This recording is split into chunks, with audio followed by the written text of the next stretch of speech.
Okay, so little summary on what we learned until now. We learned that the Torah is very close to us, but we're not close to our godly souls, so therefore we don't feel it. So we need to get close to our godly souls. So we need to identify the difference between the godly soul and the animal soul. So the Tanya first teaches us about the animal soul. The animal soul is mostly evil. We have anger and all the bad traits that we learned. And it has a little bit of good, compassion and kindness, for examples. But the good that we have in the animal soul does not associate anything with Hashem. You're kind because you want to be kind. Hashem is not in the picture over here. So what we need to do is to include Hashem in the good of the animal soul. So you're supposed to use it, but just include Hashem.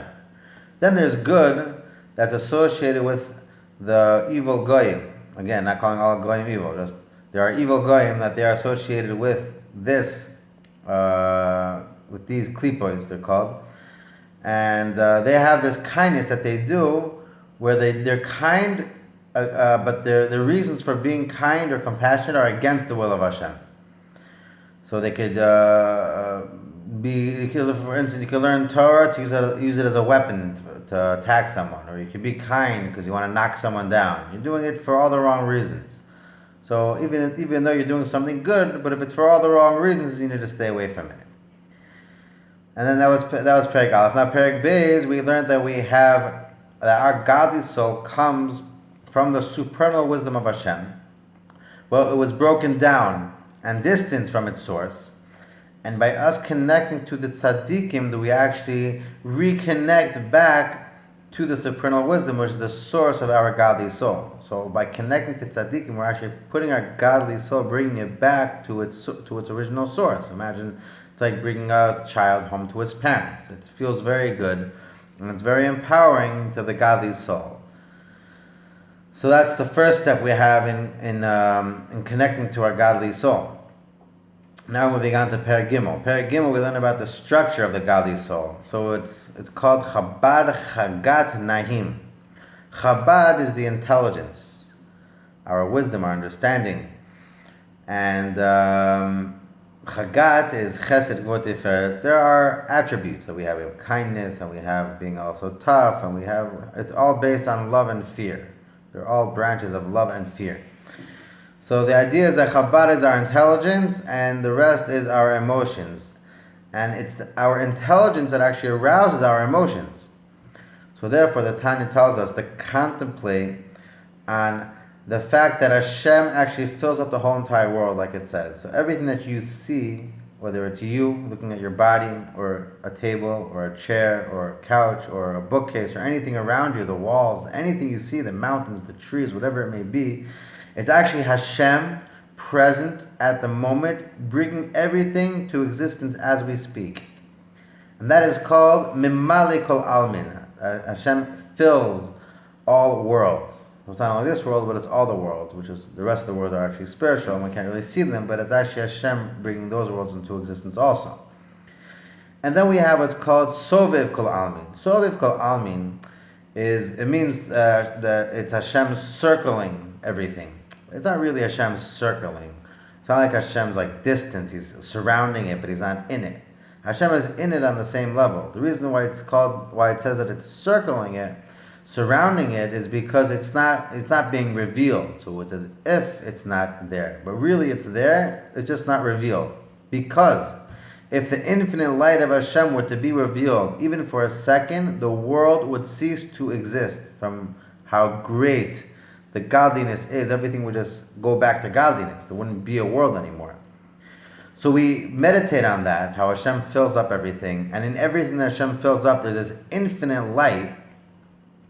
So we have the presence of Hashem and the greatness of Hashem, and when you meditate on that, it will arouse fear, awe. We're awestruck by being in the presence of the greatness of Hashem, King of Kings, and it also arouses love, because Hashem is our Father, is our source, is where we came from, and being in the presence of Hashem that we love so much, it also arouses love to Hashem. The thing is, though, if you really want to feel this love and fear, so you need to meditate on this and contemplate on this on a constant basis. Someone might hear this and say, I don't feel it. It's not for me. He's right. You don't feel it. Right now, you will not feel it. But if you really do want to feel it, it's important to you. You feel this is something that you want. You want to feel love and fear towards Hashem. You want to change your lifestyle and feel Hashem in your life more. So then you take upon yourself to meditate on these ideas at least once a day, a minute, 2 minutes, 30 seconds, whatever it is. You do it consistently on a constant basis. Over time, you will connect to it. That's called das. It says in the pasuk, "Ve'adam yada et Chava," that Adam knew Chava. What does it mean? He knew Chava. It doesn't mean that he got to know her. Before that, he didn't know her. Later on, it says that because he knew her, they brought kids. So that was a connection. It was Adam and Chava connecting. Das means to connect. So how do we bring this wisdom that we have in the Chachma and the Bina, which means that we have this wisdom clarified, we have a full understanding of the wisdom. How do we make it a part of us?